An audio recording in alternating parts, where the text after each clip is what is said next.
Advanced courses తో పాటు first year నుండే campus recruitment training leading companies లో 13,000 plus placements with 13.5 lakhs highest package. ఆమె ప్రాణం తీసిందా?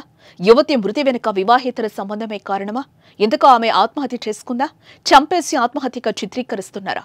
యూట్యూబర్ మధుమతి మృతి కేసు సంచలనం రేపుతోంది.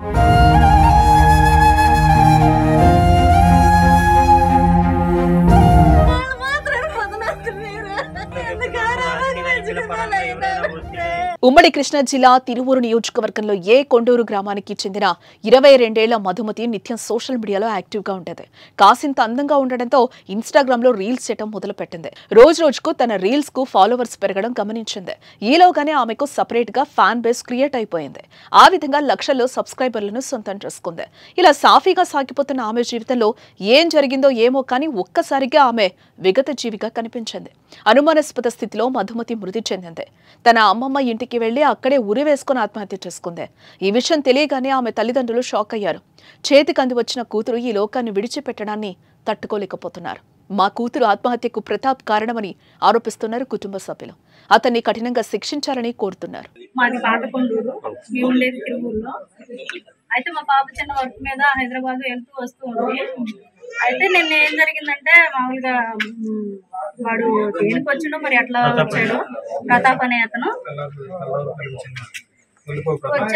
ఇంటికి వచ్చేసి గబగబ పిల్లను చేపట్టుకుని లేకపోతే నేను అడిపోయాను. అడిపోతే నన్ను కూడా నెట్టేశాడు. ఎవరు ఏంటని చెప్పేసి మా వారి ఇంట్లో లేరు.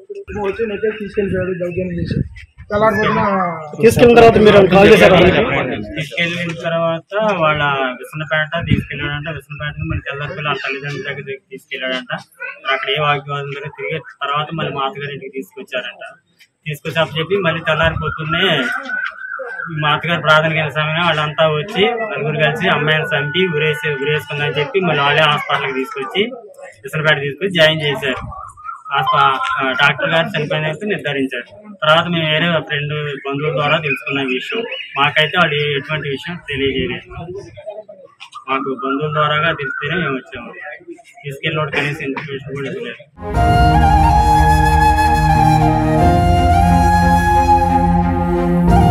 మధుమతి అనుమానాస్పద మృతి కేసులో తెరపైకొస్తున్న పేరు ప్రతాప్. ఇందుకు ప్రతాప్ ఎవరో తెలుసుకునే ప్రయత్నం చేద్దాం. రీల్స్ చేస్తున్నప్పుడు పరిచయమో ఏమో తెలియదు కానీ గత కొన్ని రోజుల నుంచి ప్రతాప్ అనే వ్యక్తితో మధుమతి క్లోజ్ గా ఉంటున్నట్లుగా తెలుస్తోంది.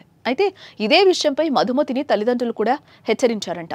ఈ నేపథ్యంలోనే మధుమతి అనుమానాస్పద స్థితిలో మృతి చెందడంతో ప్రతాప్ పై మృతురాలి తల్లిదండ్రులు అనుమానం వ్యక్తం చేస్తున్నారు.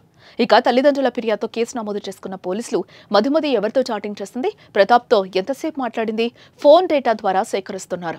మరోవైపు మధుమతి పేరెంట్స్ అనుమానం వ్యక్తం చేసిన ప్రతాప్ను విచారించాలని భావిస్తున్నారు. మొత్తానికి మధుమతిది హత్య, ఆత్మహత్య అనేది తేల్చే పనిలో నిమగ్నమయ్యారు పోలీసులు.